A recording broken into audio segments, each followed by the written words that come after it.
Okay, Grace, I am looking at your paper 2 here.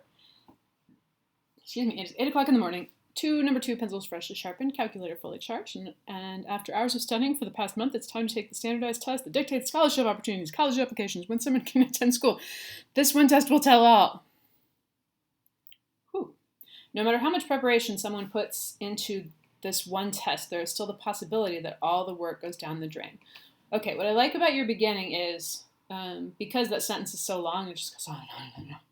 It gives me that feeling of like, which is just like the feeling of taking a big test, I think. Okay, even if they are in all honor classes, AP classes, maintains good grades, has a good grade point average. Doesn't matter because colleges want to see what someone receives on this one test. Standardized testing is something many people question. How accurate are the tests? Is it really testing our knowledge of what we know from our whole life attending school, or is it really testing our ability to take a test? Solid beginning.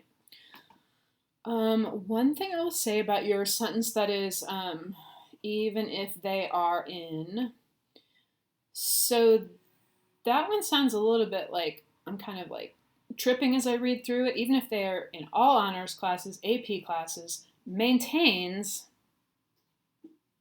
So the reason that sounds a little jagged, at least to me, is because you've changed the setup and you're making this long list.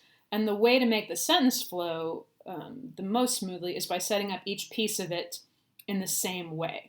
So the first couple are set up the same way, even if they're in all honors classes, in AP classes, even if they maintain good grades, that would kind of mirror those others, right? Even if they have a good grade point average, it doesn't matter because colleges want to see what someone receives on this one test. Ooh, sorry, excitement. Someone's getting pulled over in front of my house. Okay, I don't know if I'm explaining this very well, but writing teachers will often talk about this as parallelism, and the idea that for each thing in the list, you want the verb basically to be the same. So they are in all honor classes, are in all AP classes, are maintaining good grades, have a good grade point average. Would be another way we could do that so that they're all the same.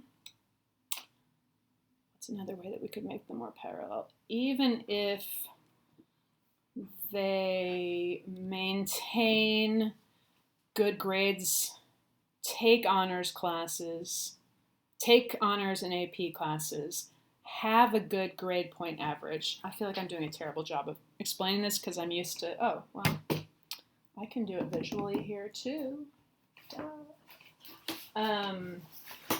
Basically what you want when you're doing something and trying to make it parallel is that your list is about honors classes and then AP classes, maintains grades, has good GPA. Okay. So I see myself, see what I'm doing here. Okay. So the reason that this isn't as smooth as it could be and the reason it's not parallel is because the first ones you use the are in basically, and then you go from are to maintains, which are different tenses. Like they're not different tenses, but they're different. And then this last one has, right? The more you can make all of these similar, the more they'll flow in a smoother list. Maybe that was better. I don't know. Okay. Sorry, I got so hung up on that. Just a little silly.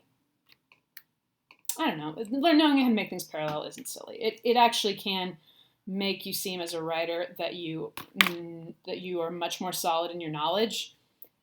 Like, even if you know a lot, you can sound like you know a lot, or you can kind of make things seem like you're not quite sure. Oh my God, just go on, Miss Skerman. Okay. Standardized tests have become a controversial topic as some schools don't require ACT scores because they don't see a need for them, as they will look at students' grades, overall GPA, and involvement in school, except not all schools are doing this approach. Well, you said some schools don't require it, and then you said except not all schools are doing it, which I think is kind of the same thing. Some people might argue that it's the high schools to blame for low composite scores, as they don't prepare us properly. Instead, students find their own tutor outside of classes they are already enrolled for. That being said, this means students not only have homework for the 7 classes they have at school, but also homework to prepare for the standardized test. Okay, so this paragraph, oh, look at my little note too. It helps, then I can look at my past self. This paragraph, that section is about how students struggle with test prep. And then it looks like the next paragraph is about teachers' responsibility in it. So here's what's happening here, I think. Like, you're talking about a couple different things, but they're like weaving in and out of each other so that they're hard to find instead of being laid out really clearly like they need to be. So the issue of our schools to blame, the issue of our teachers to blame, the issue of students have too much to do, the issue of accountability for test grades, all these things you need to discuss separately. Okay, and then coming along here, if a student receives a bad grade, it's always why, how did they study, blah, blah, blah. I'm not saying all teachers don't teach correctly. Right. If a student, so I think this whole section is about the relationship with teachers. I think, although when you're saying if a student receives a bad grade, it's always why, how, and I don't know what that means. If a student receives a bad grade, teachers are always asking why, or parents are always asking, or principals are asking. Okay, and then you come back to teachers are required to teach certain things. Yes, I remember all this part, and this is pretty solid, I think. With that one student take CST to fall back on the school, but also, on the student, also the school. High schools show off there, yes, and so it states standardized tests are rather inappropriate. Schools would, oh God, yes they are. Sorry, betraying my own opinion, but this is to show that standardized tests are not a proper way. I think what you're trying to do there is to, which is what you're supposed to do, repeat, like here was your quote, and then you're like reinforcing what the quote said.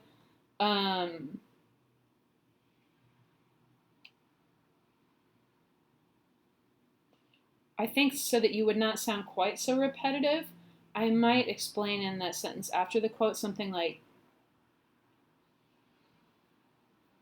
who is this person who talked about this? I think that's probably what I would do, to say like, even William so-and-so, even an expert or many experts think that standardized tests are not a proper way to measure a student's intelligence.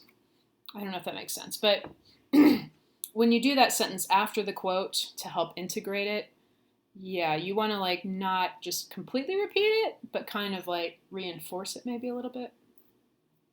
Okay, anyway. When students hear the word test, they don't study the material and absorb it, but rather want to memorize exactly what will be on the test. I would say when many students hear the word test. That's the thing that comes up in these controversy papers is qualifying your argument. That is, oh boy, let me make sure, okay.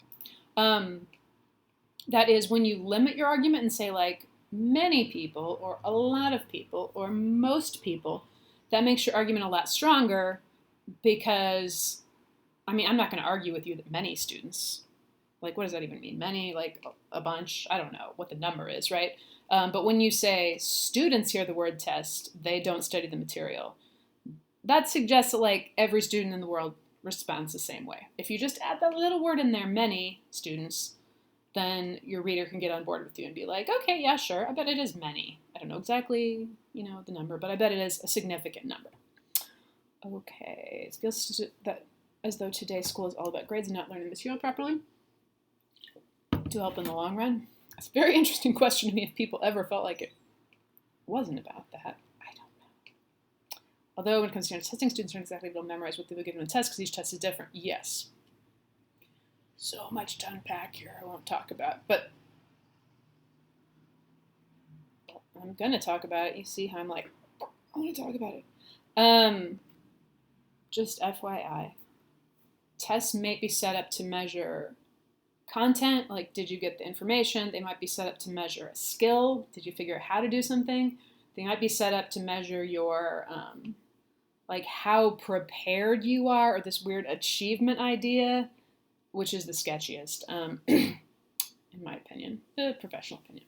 Going into the testing room, students have no idea what to expect besides there is a math, English, reading, science section. Students will sit and read, work through problems, and think through this complex test for 4 straight hours. Typically, the average student will take these tests for 16 or 17 years of age, with these teenagers with us 7 hours a week. So, okay, so you're talking about what happens to students.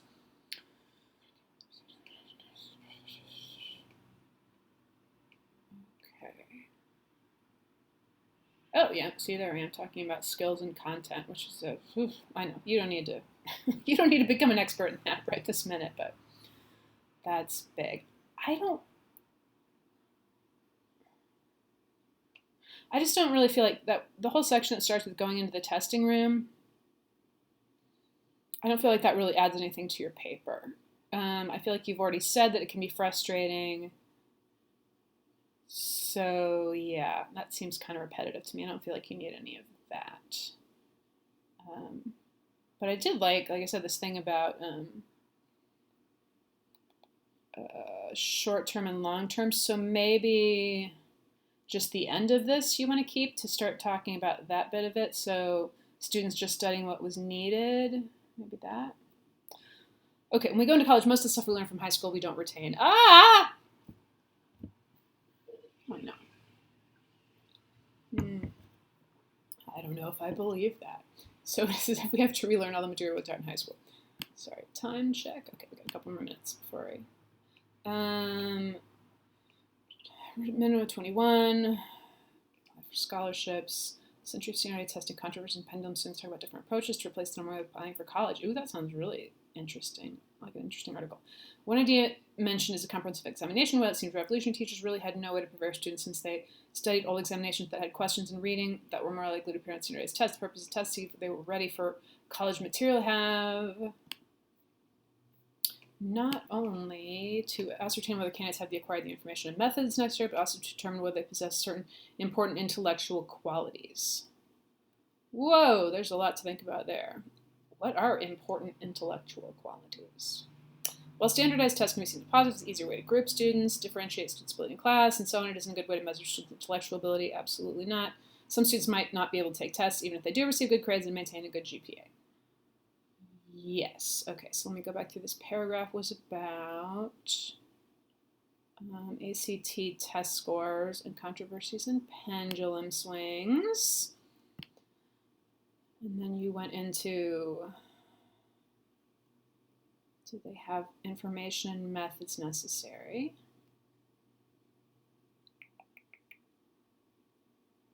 No, I think that's all right. Okay. As any controversial topic, there are pros and cons to it. The benefit of students has the possibility of measuring their readiness. Okay. Oh, you're going to be a two video person, aren't you? Maybe. I've already read some of this. Looks like you haven't changed. So, okay, there. Test scores attract the most attention because they're quantifiable and allow comparison. Yeah. Comparison, and as you go on to say competition. Yes, except why do students feel pressure of getting a good score? The school is good when students are under pressure.